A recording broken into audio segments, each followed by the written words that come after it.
This episode of Shell of Echoes, The Veins of the Blue Soundscape, transforms the ocean's hum into a diary of currents, creatures, and wrecks.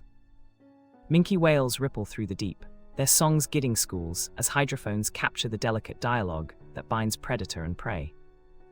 Changing winds and warming seas reshape the acoustics, muting ancient songs and revealing new tones that tell of shifting habitats. Deserted shipwrecks whisper through the hulls as salvage bells, barnacles, and currents compose a haunting chorus that history forgot. The series invites viewers to listen closely and champion ocean stewardship, turning curious listening into concrete action for healthier seas.